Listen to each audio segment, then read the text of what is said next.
Alors, on va essayer de déterminer, de vérifier le poinçonnement de la semelle unique, c'est-à-dire du radier. Alors, notion de poinçonnement. Un poinçonnement, ça peut être un enfoncement d'une surface, par exemple, d'une surface critique. Ça peut être même un tassement de sol. Un tassement de sol, par exemple, c'est une sorte de poinçonnement. Là, par exemple, nous avons ici une semelle ou un radier et là, nous avons une charge qui arrive et qui fait poinçonner la dalle. Tout simplement parce que la hauteur n'est pas suffisante pour supporter cette charge. Donc nous, pour un radier général, il faudra toujours vérifier le poinçonnement. Alors, pour un poinçonnement, pour un radier général, on va prendre le poteau le plus sollicité et pour notre modèle et on va vérifier si cette charge-là, la charge de ce poteau-là, est supportée par la dalle ou bien le radier. Alors pour la vérification, on va prendre NU, la charge sur ce poteau, inférieur ou égal à 0,045 divisé par gamma B, coefficient de sécurité du béton, fois un périmètre de poinçonnement, fois la hauteur du radier, fois FC28 ou FCJ. Alors, si nous allons au Bael 91, modifié ou révisé 99, à la page 44 sur 121, on nous dit force localisée, poinçonnement. Donc, les forces localisées arrivent sur les poteaux, donc sur la surface de la semelle ou du radier. Sous l'action des forces localisées, il y a lieu de vérifier la résistance des dalles au poinçonnement par effort tranchant. Cette vérification s'effectue comme suit. Une force est localisée lorsque les dimensions de son impact sont petites par rapport aux portées de la dalle. Donc la méthode indiquée n'est évidemment valable que pour les contours suffisamment ramassés. Alors là, dans ce paragraphe, nous avons dans le cas d'une charge localisée éloignée des bords de la dalle, on admet qu'une armature d'effort tranchant est requise si la condition suivante est satisfaite. Alors, donc là, voici notre formule Q. Donc, la charge qui arrive sur la charge, donc la force localisée inférieure ou égale à 0,045 périmètre d'impact ou périmètre critique ou périmètre de poinçonnement fois la hauteur ou l'épaisseur de la dalle ou du radier fois FCJ, résistance caractéristique du béton à J jour divisé par gamma B. Alors pour notre cas, nous allons déterminer le poteau le plus chargé. D'abord, pour calculer le périmètre critique, ça dépend de la forme du poteau. Si nous avons un poteau rectangulaire, on a le périmètre égal à 2 fois A plus B. Donc A et B, ce sont les dimensions du poteau, fois 2 fois la hauteur du radier.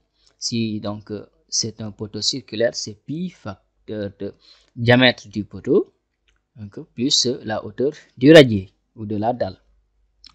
Dans notre cas, nous avons des poteaux rectangulaires. Alors, nous allons considérer cette formule-là.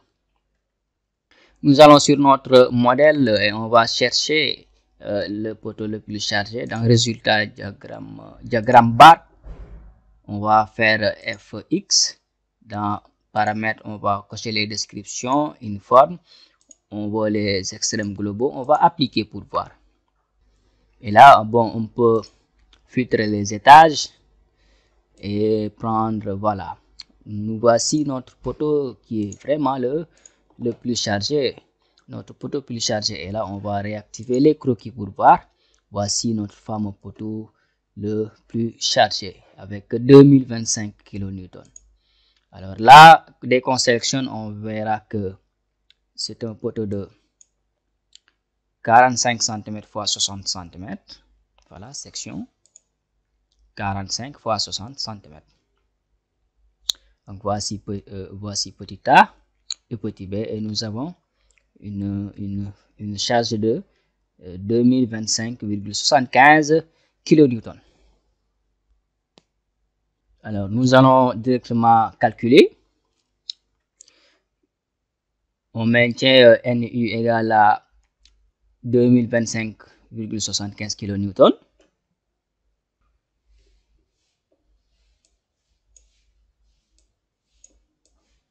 Donc, NU égale 2025,75 kN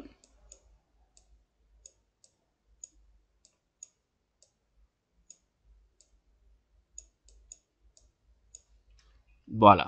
Et ensuite, on va calculer.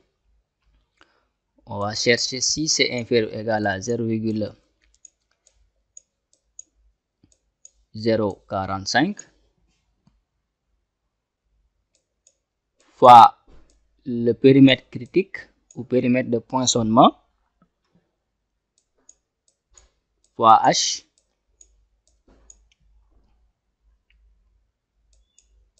fois FC28 divisé par gamma B. Gamma B égale à 1,5 pour le béton. Donc ça, on va calculer ça. On va comparer ça à NU. Donc si cette valeur trouvée est supérieure à NU, donc le radier est bon, ne va pas poinçonner cette zone-là. On dira que la hauteur et l'épaisseur donc du radier est largement suffisante pour supporter cette charge. Sinon, on est dans l'obligation d'augmenter un peu la hauteur ou l'épaisseur du radier. Alors ici, on va calculer. Donc si on calcule d'abord le périmètre critique, UC, ok, UC. Donc nous avons un poteau rectangulaire, donc c'est égal à 2 facteur de 45 cm. Donc petit a, c'est 45 cm, plus ce petit b qui est égal à 60 cm, ok, plus 2 fois h, donc 2 fois 60 cm. Donc la hauteur du radier, on avait 60 cm. Donc ça, si on fait le calcul, on a 120 plus 60 plus 45. Le tout, on va multiplier par 2. Donc ici, le périmètre de poinçonnement, on a 450 cm. Alors, si le radier est là, donc le poteau est là, donc le périmètre de poinçonnement du poteau est là. Donc le poteau en s'enfonçant donc peut enfoncer aussi donc tout ce qui est à l'intérieur de ce périmètre de poinçonnement. Alors cette valeur là, tout ça là, on va l'appeler A. On va l'appeler A pour aller vite. Donc on aura A donc égal 0,045. On a 0,045 que l'on va multiplier par le périmètre de poinçonnement qui est égal à 450 que l'on va multiplier par la hauteur du radier 60 cm, okay, divisé par gamma B qui est égal à 1,5. Maintenant, fois FC28. FC28 comme donnée, c'était avec le radier 25 mégapascal. Alors, 1 mégapascal, c'est égal à 100 newtons par centimètre carré. Nous avons ici en centimètres. Alors, ça sera égal à 0,1 kN par centimètre carré.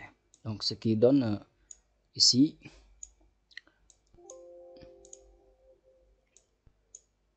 (2,5). On va calculer 0,045 fois 450 fois 60. Je tiens ma calculatrice en main, fois 2,5 que l'on divise par 1,5. Et là, nous avons une valeur A qui est égale à 20,25 kN.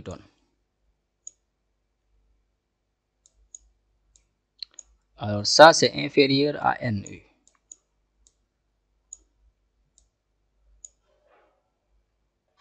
Ce qui veut dire que nous, notre semelle là, notre radier unique est susceptible de poinçonner. Cette zone-là peut poinçonner. Donc, on se dit, on peut alors augmenter la hauteur de notre radier. Il faut augmenter la hauteur du radier. Peut-être avoir un radier de 65 cm. Alors, si on prend 20,25 que l'on divise par 60 et qu'on multiplie ça par 65, 20,25 divisé par 60 multiplié par 65, on aura 2193. Donc, normalement, un radier de 65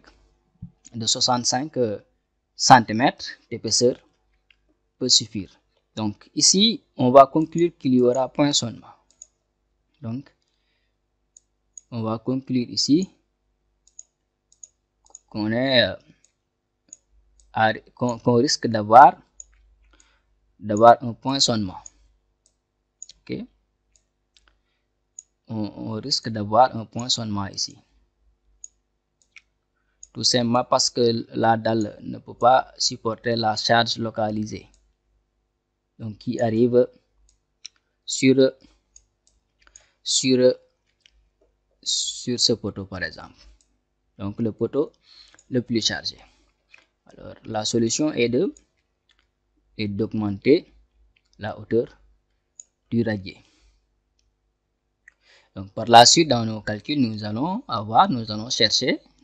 créer un radier de 65 cm ou certains peuvent créer un radier de 70 cm.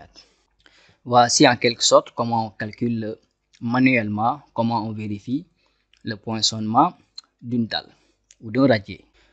Alors, il faut savoir aussi une chose, ce qu'on vient de vérifier, c'est une première vérification, c'est une vérification sans ferraillage. On a fait une vérification manuelle, on n'a pas tenu compte du ferraillage. Donc, si on tient vraiment compte du ferraillage, il peut ne pas y avoir poinçonnement. Cela veut dire que le radier de 60 cm pourrait bien passer sans qu'on augmente son épaisseur. Ici, par exemple, on dit que expression dans laquelle on désigne par QU la charge de calcul vis-à-vis de l'état limite ultime, H l'épaisseur totale de la dalle, le périmètre, c'est le périmètre du contour défini dans le paragraphe A3 de 5 au niveau du feuillet moyen. On dit que cette limite ne tient pas compte de l'effet favorable dû à la présence d'un ferraillage horizontal. Donc, elle peut être majorée sous réserve des justifications correspondantes. Ok? Donc, si on tient compte du ferraillage de la semelle unique ou du radier, donc, ce qu'on vient de calculer, on pourra considérer qu'il n'y aura pas de poinçonnement. On peut voir sur le robot que si nous allons dans un premier temps faire la vérification sur le robot, ça peut ne pas marcher, mais si on calcule le ferraillage théorique ou réel du radier, on verra que ça va passer. Donc si robot prend en compte le ferraillage, il n'y aura pas de poinçonnement. Là même on est presque à la limite. Donc il y a une petite différence, 2025 et 2025,75. On peut dire qu'on est à la limite, on est au seuil. On peut même dire qu'il n'y aura pas de poinçonnement. Et là, on n'a pas pris en compte le ferraillage même.